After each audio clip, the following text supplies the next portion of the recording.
I'm so excited to have Amanda Morton join us today to talk about fake job scams as well as other very important techniques that we can do to bolster our cyber hygiene defenses. Amanda is currently the vice president of the Cybersecurity Student Working Group here at MIS, and she has developed quite a reputation for her deep dive investigations with her research using all open source Intel techniques. She's especially interested in far right violent extremists in the US, as well as malign Russian influence campaigns, and also looking at child online sexual exploitation as well in her work for the Noble. I also want to point out that she was one of the first data scientists to report on the relationship between COVID-19 conspiracy beliefs and a significant rise in excess COVID deaths in those areas where those conspiracy beliefs were proliferating. So, in the first half of her presentation today, she'll talk about these fake job scams, some of which you might recognize. And then in the second half of her presentation, she's going to take us through some steps that we can take. So there are going to be some really valuable takeaways on what we can do with our own phones and devices that will help protect us. I think hopefully she'll also scare you a little bit, which is appropriate given that it's Halloween today. But it's important at least to be a little bit scared, so we take all of this seriously. So, Amanda, you have the floor. Thank you so much, Professor. That was really appreciated. So today we're going to talk about fake jobs, real losses, and some really easy cyber hygiene tips and steps that you can take to scam-proof your job hunt and secure your identity online in general. So I have a job offer for you. The duties involve money laundering for international criminal organizations. The hours you'll be on call 24 hours a day, 7 days a week. And your compensation, actually, you're going to be paying me. Sound good? Of course not, right? But that is really the bottom line for a lot of these fake job scams that are increasingly targeting job seekers. So before we get into it, I just want to talk about the time that I got job scammed, and it wasn't fun. So I was new in town and I was really desperate to get a job. I didn't have a lot of options. And my friend offered me 25 bucks an hour to be the office manager for his construction business. So I quickly realized that it was a scam, but I felt foolish that I didn't recognize it sooner. And here's the kicker. The name of the company, LexCorp. You know, the name of the company owned by Batman's arch nemesis, Lex Luthor. In hindsight, I really should have seen a bunch of red flags. But that's how it often is. You get drawn in, and it's only after you lost your money that you realize what went wrong. So let's just take a quick look at the big picture of online fraud and scams. 2023 was an alarming year in which victims lost over $12.5 billion to online scammers. And this is a disturbing precedent, but it's only the tip of the iceberg because it's only what's reported. Some studies suggest that up to 80% of people who've been scammed online never report it. And behind these numbers are millions of people who experience devastating financial and personal loss. Some even take their own lives after losing their hard earned life savings. But there's hope because by educating yourself about the tactics and techniques most commonly used by scammers and how they're designed to target our emotional and psychological vulnerabilities, you can be a part of solving this problem. And hopefully you can educate people in your lives about the same things. Now, one thing that has changed a lot is phishing attacks have been supercharged since the launch of ChatGPT. And phishing attacks are up over 4,000% since ChatGPT was unveiled to the public.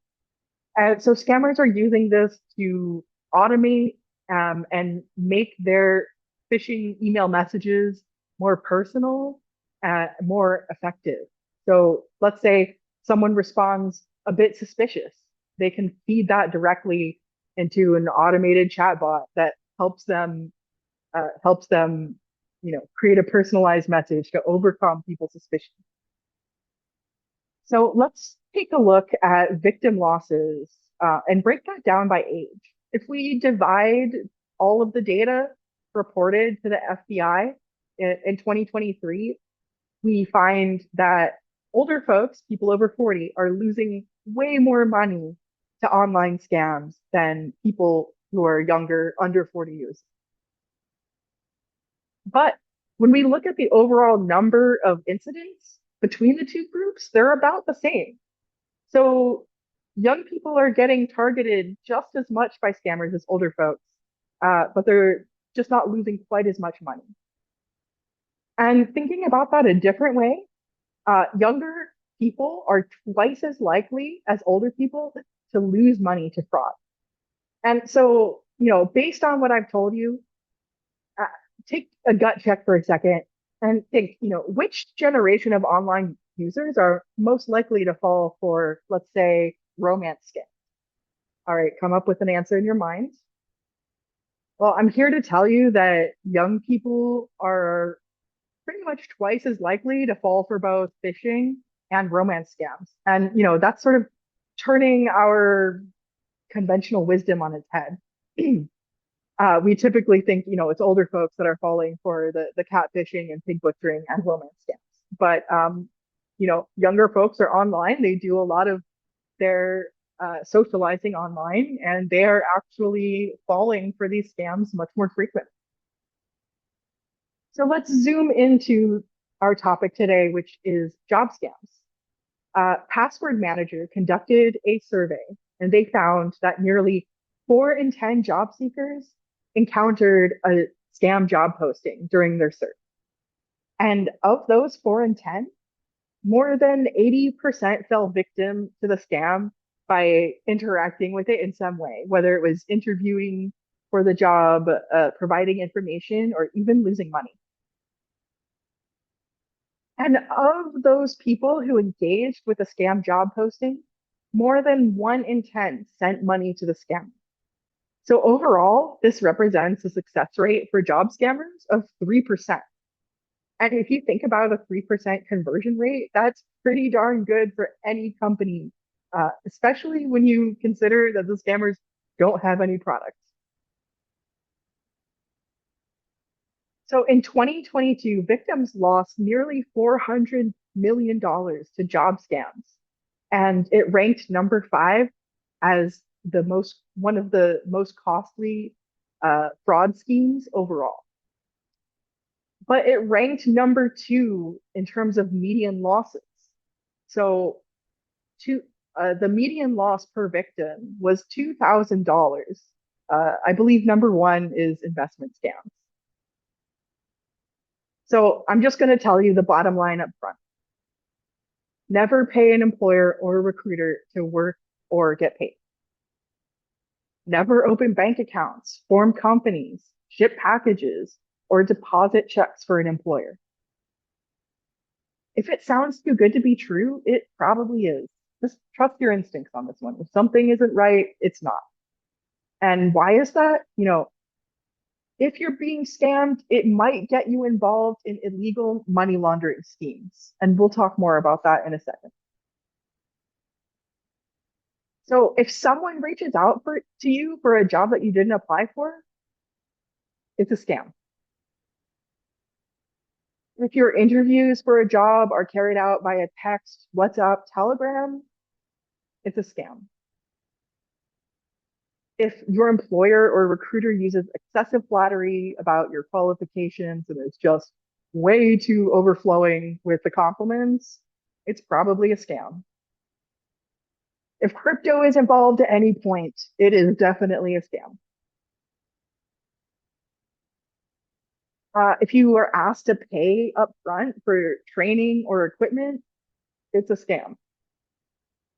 If your pay is based on recruiting others, scam. If you're asked to provide banking information or background check info before a contract is signed, it's a scam. So why do scammers target job seekers? Well, anyone looking for a job is feeling financially vulnerable. They're hoping to get their dream position and, they might be willing to overlook some red flags. And the big thing is that resumes on job boards are a smorgasbord for scammers. They have people's names, emails, phone numbers, and this is something that scammers regularly scrape, use data scraping programs, collect into databases, and then target job seekers based on their specific skills listed. And also, real jobs are out there and there's been an increase in online hiring for remote positions. So it's more believable than ever. And, you send out so many hundreds of applications when you're looking for a job, you might get confused and think you already applied for a certain job and you don't want to be rude, right? So let's talk about common vectors of attack. Often you probably got a text message today. Hey, I have a great work from home opportunity for you. So it often starts with a text message, and the scammer quickly wants to get you to WhatsApp or Telegram, some sort of encrypted messaging platform. You might get an email from something that looks like a company that you may have applied for, but maybe the domain URL is slightly off. You might get cold calls from a potential recruiter. I've gotten cold calls where they definitely read my resume and almost targeted the job description to exactly the kind of thing I would be looking for. So how do you protect yourself just basically? I would say number one tip would be don't list your phone number on your resume, on Indeed, LinkedIn, etc. These days you're going on career pages, you're filling out online applications. The need for listing your resume or your phone number is really nothing. You're gonna get an official email from the actual company if they want to schedule an interview with you. Don't click on any links or attachments, like even to unsubscribe. They could all be malicious. And very carefully investigate the from line in your email header. So we're just going to go through that real quick on Gmail for desktop and mobile. If you're on Gmail on your desktop, make sure that your sender doesn't have any typos in the domain name. You're going to open the email and click on the little three dots up top in the right hand corner, and you're going to click on show original. That opens up the verification authentication details of that email sender. We don't need to get into all the specifics of what DKIM and DMARC are, but you want to take this time to verify that the domain name is who you're expecting. And you want to see three passes, pass, pass, pass. That is really the key here. You also want to make sure that the main domain name is correct. For example, m.paypal.com is simply a subdomain of paypal.com. But if you flip it, paypal.m.com, that is an entirely different website altogether, and they may be trying to scam you. If you're on mobile, it's a slightly different. So you'll open your particular email, and there should be a little caret. Actually, the professor told me it's slightly different on the iPhone, but the idea is you click on this little caret, and that opens up the from header, and you want to click on View Security Details. When you do that, it will open up this screen and it will show you exactly who sent it, how it was signed, and the type of encryption that was used. So I'm going to talk about different permutations of scams, but the bottom line is it's really about remaining curious and skeptical of anyone engaging with you on your job search. Because maybe you avoid, just like a labyrinth, you're going down your path and maybe you avoid one type of scam and you take a hard left only to fall into another one. So the big thing here, you don't have to exactly understand all of the specifics of how the scam works to remain curious and critical of your online interactions. So we're going to talk about the task scam. Why is it called the task scam? Well, usually they offer you some sort of remote job, work from home position, something very entry level and basic for like way more money than you should be paid. And often, there are sets of tasks that are essentially just clicking on things or subscribing to accounts on social media, things that a bot is able to do. So why exactly do they need you? So some of the common elements are, it's an entry level job with very high pay, sounds too good to be true, work from home, set your own hours, etc. The job titles are things like website optimizer, data entry specialist, or even crypto trader. So generally, you'll be able to get paid a small amount at first, maybe up to $100, but this is just designed, baked into the scam to gain your trust and make you think that the platform's legitimate. And at the end of the day, you have to pay money to get paid, all in crypto. And it kind of engages elements of the sunk cost fallacy, which is the idea that once you put effort and work into something, you are less likely to abandon it, along with elements of gambling, where the app feels almost like being in a casino. So one key element of task scams is the business model doesn't make sense at all. Like, why are companies paying you so much money just for someone to click a button? The recruiter will often give you a referral code, and this does two things. It creates this sense of exclusivity, like, oh, only certain people who are invited get to join this platform. And it also links you to the specific scammer so they can get their cut.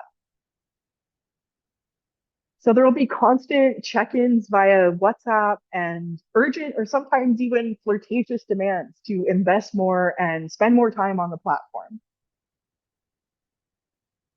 The group chat will be full of messages from coworkers about how much money they're making, how amazing their life is since joining the platform, and of course, those are all compatriots of the scammers. So I want you to imagine that you respond to one of these text messages, and maybe you wouldn't, but maybe someone in your social network would. So it's good to understand the flow here. So someone messages you and they say, "Hey, I got a great work from home opportunity. You can log in whenever you want, and if you work for so many consecutive days, you can make $6,000 a month." And then they give you some kind of corporate mumbo jumbo about how you're optimizing data for clients to drive traffic, to improve their sales rankings. It's something that just kind of sounds like a bunch of nothing. So, here are some examples of what it might look like when you're on the platform. Promote sales, optimize data rankings. Oh, make sure to log in 15 days in a row and you'll get $1,500 bonus. And often these scams come in sets of 40. So you will be asked to complete these sets of 40, and then at some point you'll get stuck at like 35 or 38. And you think, oh, I just got to complete a few more and I'll be able to withdraw. You might also see, huge daily earnings. Oh, I made $800 today. But I'm almost $20,000 in debt, so I have to deposit more It's like a business investment, and then I'll be able to make even more money. And when you ask them about their business models, it never quite adds up. Like, how are you paying me this much money for what's essentially just clicking on a computer or on a phone?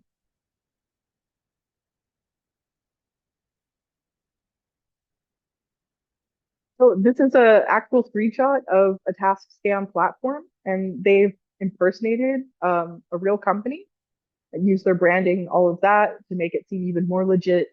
And you can see that, just similar to a casino, I'm up, I'm down, I have this much money, oh, I'm this much in debt. And it gets you into this state where you just want to keep putting more and more money in with the hope of getting it out.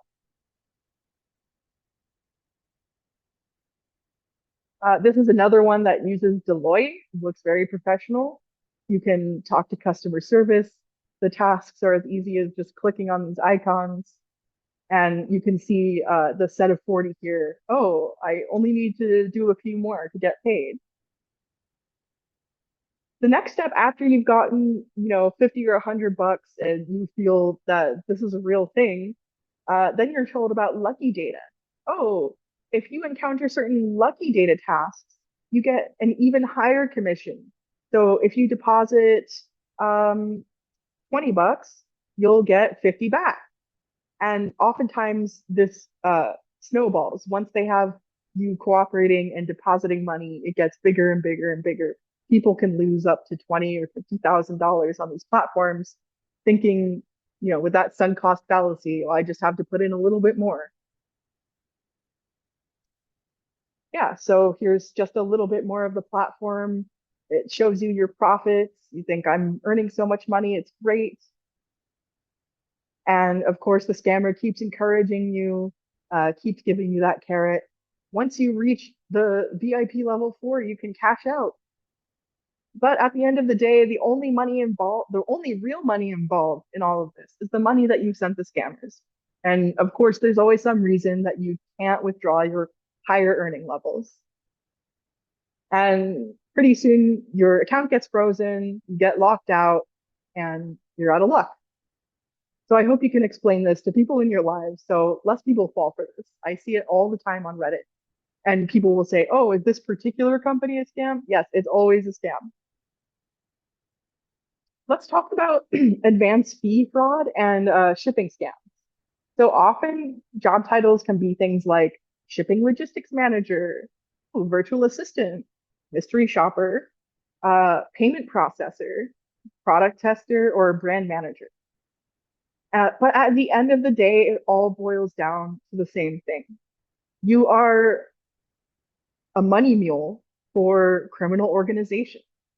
So what's a money mule? It's a person who transfers money on behalf of criminals to launder their dirty money. And money mules play an essential role in any large scale criminal enterprise by helping to clean their dirty money, one of the most important tasks they need to do. And sometimes money mules aren't aware of the illegal nature of the funds that they move. So the need for money mules is a key motivation for scammers to involve you in their illicit schemes. With the help of unwitting victims, they can both clean their dirty money and uh, steal additional funds from their victims, all while evading justice. One element of an advanced fee scam can be asking you to buy supplies or pay for training before you start your new job. And so essentially, you have a successful interview, often via text, sometimes AI deepfake Zoom call, and you get hired for a job. Often they're very effusive about complimenting. And then the employer sends you a check for supplies, and they want you to buy it from a specific vendor. So the stories vary, but the outcome is the same. You're sent a fraudulent check, and you're urged to deposit it and send some or all of it to a third party. Eventually, the check bounces, and you're responsible for paying the full amount, and the bank is probably going to shut down your account. So the end game, the scammers get to harvest your banking information. They get you to deposit fraudulent checks on their behalf, and clean their money, and they get to steal some money from you as well in the process. So it's a win-win for them. So anytime that a job, asks you to cash a check on their behalf for anything except paycheck for work you've done, make sure to file a complaint with the Federal Trade Commission. You can go to ftc.gov/complaint. Another variation of this is overpayment scams um, on friends and family or peer-to-peer payment apps. So the scammer sends you more than the expected amount of money through Venmo, Cash App, or Zelle. And then they say, oh, I've made a mistake. Like, I'm going to be completely out of it if you don't send this money back.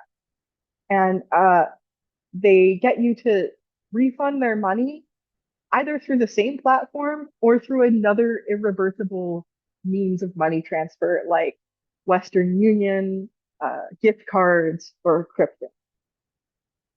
So the bottom line is if you need a laptop for a job, the company's going to send it to you. Okay. They're not going to ask you to do some sketchy thing with checks and Cash App and Zelle. So if you guys have Venmo, I want to ask you something. Can you take out your phone right now and change some of the default Venmo settings to protect your privacy? And just give me like a little thumbs up when you're done. Okay. So if you have Venmo, pull it out and go to the Me tab. You're going to see a little settings gear icon. Click on that. You want to tap privacy and select private visible to only, tap friends list and select private visible only to you. And you might also want to say no to appearing in other users' friends list. So the reason for this is Venmo's settings make all of your transactions in your friends list visible to the public by default. And some people have actually, been involved in various scandals because who they made payments to and the notes associated with them were public and they didn't know. And this is a great vector of attack for scammers. They can start to access your social network, even your friends of friends, and start to make up stories about why, you know, they need to send the scammer money as well. So don't be a part of that. If you're finished, give me a thumbs up, or maybe I'll just move on.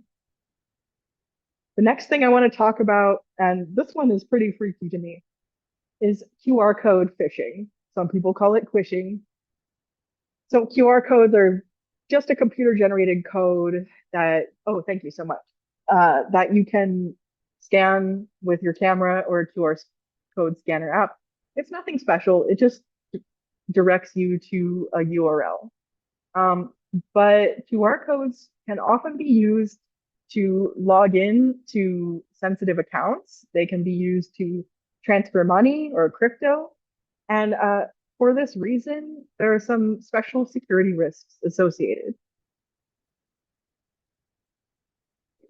So one attack scenario is a scammer or a hacker might mirror the legitimate login codes for websites like Discord, Telegram, or WhatsApp.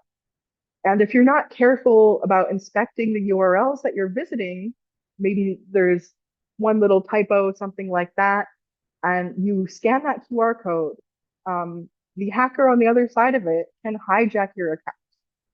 And that is not good.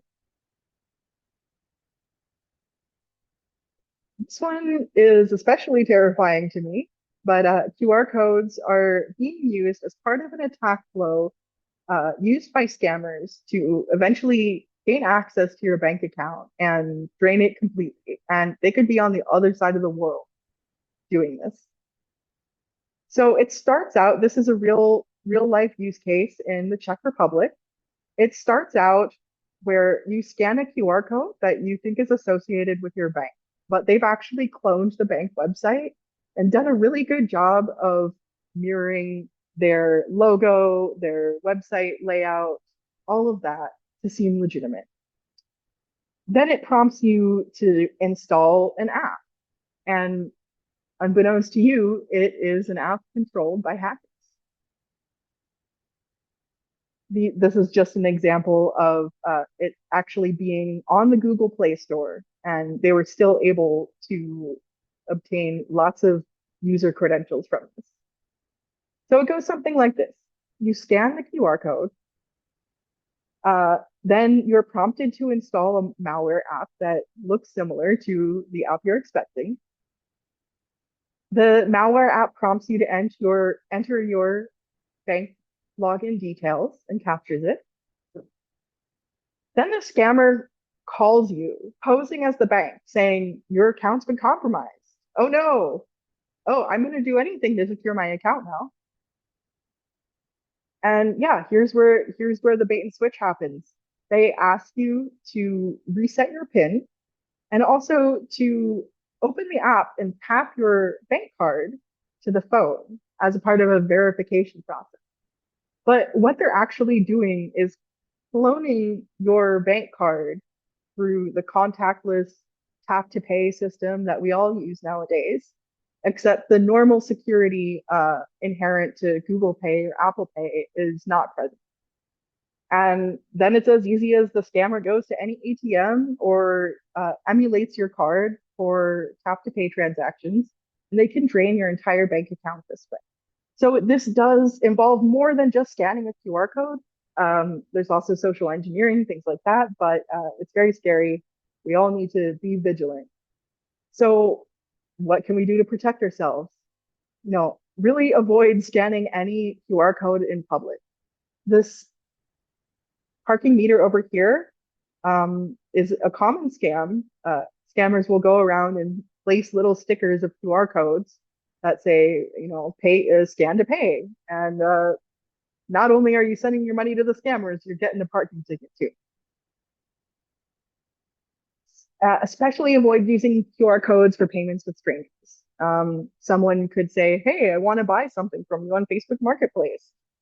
Just scan this QR code, I'll send you the payment. And they might trick you into accidentally sending them a payment when you thought you were receiving one. And without getting into the nitty gritty, just be aware that QR codes could still be malicious even when using a trusted website because of the way they're generated. So how do we stay safe? Use a trusted QR code scanner like Norton Snap. That will allow you to preview your links before you proceed. And also get in the habit of using two-factor authentication to protect your accounts. So that will prevent, let's say a hacker gets your email address, you'll be able to prevent them from compromising further accounts because you'll be prompted to enter your two-factor authentication code before they can proceed. I'm not going to say do it, but it's probably safe to scan QR codes for a menu at a restaurant. Like, I don't think the restaurant would miss someone going around and putting stickers on every single table. So I'm not saying do it, but that's probably safe. And one more attack that you should be aware of, especially for iPhone users and people who use the Safari browser. So just tell me, take a look at these domains and tell me, are they legitimate? Would you feel safe navigating to Apple.com, Google, Facebook, PayPal? Inspect them. Is there anything wrong? Well, these are actually all examples of a homoglyph attack. So homoglyph attacks are when a hacker uses characters from different alphabets that look identical to impersonate a legitimate domain name. For example, the Cyrillic alphabet that the Russian language uses has several homoglyphs that look to the naked eye exactly like English characters. But from the computer side of things, they have different Unicode codes. So you're looking at it, it looks fine, but the computer knows that these are different character sets.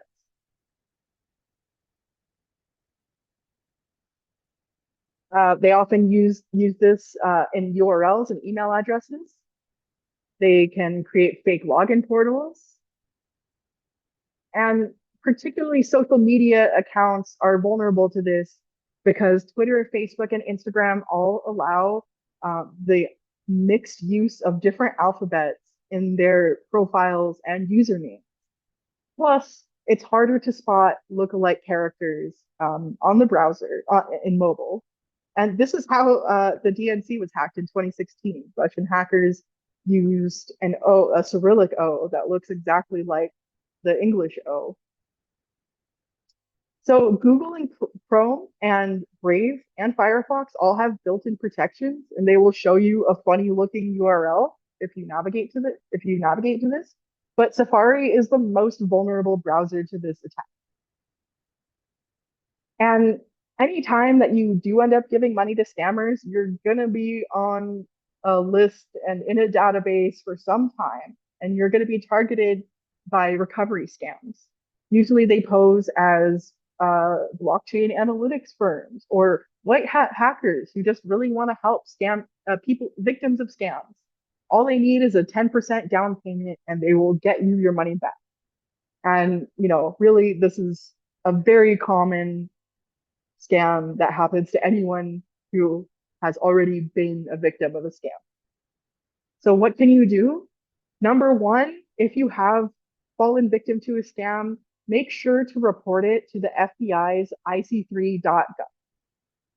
So if you lose money to a scam, it's probably gone. But if you report it to ic3.gov, that's the best chance of recovering your stolen funds, and they won't charge you for it.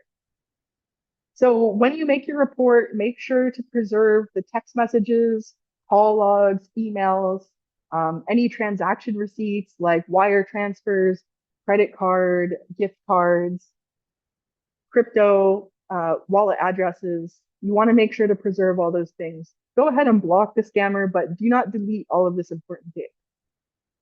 And you can also go to reportfraud.ftc.gov. So if there are two places you go to ic3.gov and reportfraud.ftc.gov. Finally, I want to talk about some cyber hygiene things that are really important to protect our digital identity. I know everyone says this all the time, but it is super necessary. Get a password manager and make sure that you generate unique, strong passwords for every single account you have. Most account compromises come through reusing the same passwords over and over again. I use LastPass myself, costs $50 a year or something like that, and my life is so much easier. And I combine that with two-factor authentication. So making sure that even if one account is compromised, hackers can't access the rest of your accounts. Now, people always say, oh, make sure to check URLs to make sure that they're not malicious. But how do you do that? If you're on mobile and you see a URL that you want to check out, don't click on it, but long press and copy that to your clipboard and then enter it into virustotal.com. So that's a database of all sorts of malware and malicious software and links. And that can be a good first step to check to make sure that it doesn't come up in any malware databases before you navigate. And another thing people say all the time, but maybe don't explain why, is to delete your cookies regularly. So go up top, the three little dots in Chrome browser, and delete browsing history. You don't have to delete your browsing history, just regularly clear your cookies and clear your image cache. So this will log you out of a lot of your sites, but that's where your password manager comes in. And if you don't do this, it's easy for hackers to hijack your cookie sessions. And that stuff is passed around the dark web all the time. And they're able to log in to the accounts of all of the cookies that they stole until they expire. And finally, really none of these steps matter unless you set a strong router password for your Wi-Fi home network. Do you know what your router password is? You probably haven't changed it. So how do we do this? look at the back of your router and find the default IP address and the default login credentials for your router. Enter your IP address of the router into your browser, and it's probably default. It's probably admin password right now. So you want to go in, log in, and then make sure that you set both a strong username that is not admin and a strong password. While you're in there, you might as well go to settings and disable remote management. There's really no need to have that enabled. And I will send you a handout because I know you're not going to remember all of these random port numbers, but you want to go into your settings, look at port forwarding, and close unnecessary ports such as 20, 21, 23, etc. And these are ports that are unnecessary for normal internet use, but hackers can use to gain access to your home network. And I know I said, hey, you need to buy a password manager. And that's great if you do. If there's one other thing you spend money on, and this is particularly helpful in a job search, I would suggest joindeleteme.com.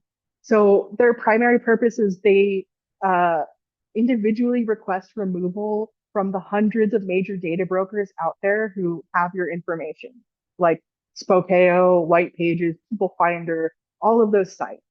And especially if you're in a job search, it could be a good idea to refine your digital presence and eliminate unnecessary data about you online. And the service costs a little over $100 a year, but for me, that saved me over 20 hours, and they've removed more than 80 listings from various data brokers on my behalf. I would have torn my hair out having to do this all myself. And a secondary benefit, especially if you're an OSINT researcher, is you get an masked email feature and a masked phone number. So as you're setting up various accounts, you just create a masked email for each one, and then you're able to have those all forwarded to your main email address without revealing your email address. So anytime you sign up for something that's a little too spammy, you can nuke that email address, and it just adds another layer of protection and privacy online. So the key takeaways are: never pay to get paid. Always apply directly on legitimate companies' career pages, not through some recruiter contacting you. Carefully inspect all URLs and domain names to make sure that they match what you're expecting. Be wary of excessive flattery. Oh, I saw your resume and thought you would be a great fit. In this job market, no one is doing that. No one's reaching out to you, unprompted to offer you an amazing job. And if it involves crypto or WhatsApp, it's a scam. End of story. And never send or receive money unless it's a paycheck for actual work.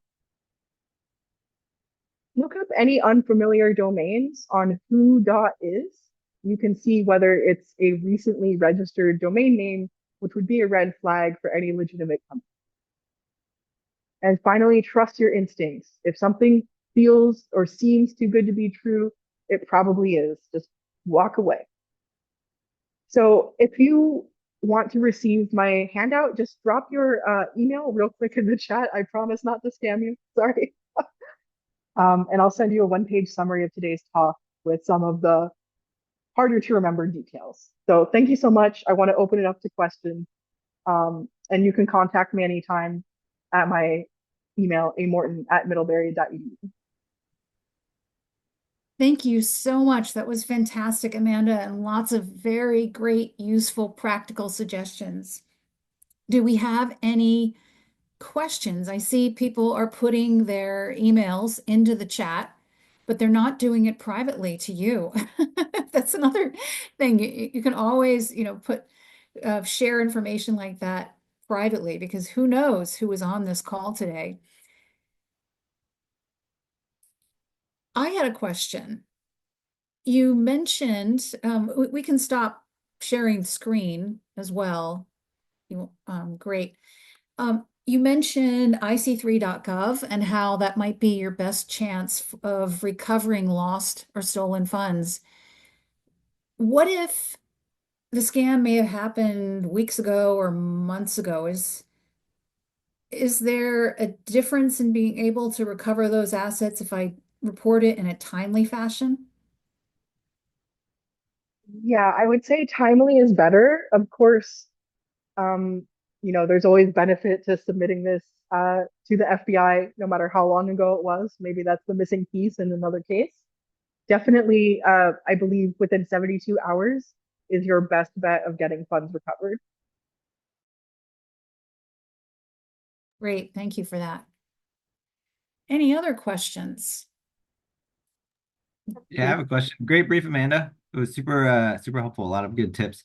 So I know we hear, like don't reuse passwords, but could you explain a little bit about why reusing a password, like what about it makes you more vulnerable? Like what sort of attacks do you become vulnerable to?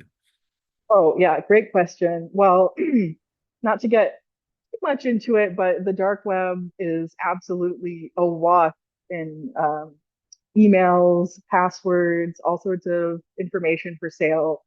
And if your uh, email and password are leaked in one of these databases, hackers can very easily use automated attacks to attempt to access all sorts of other accounts.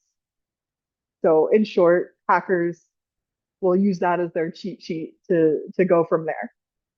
Oh, you can also go to I'll drop it in the chat.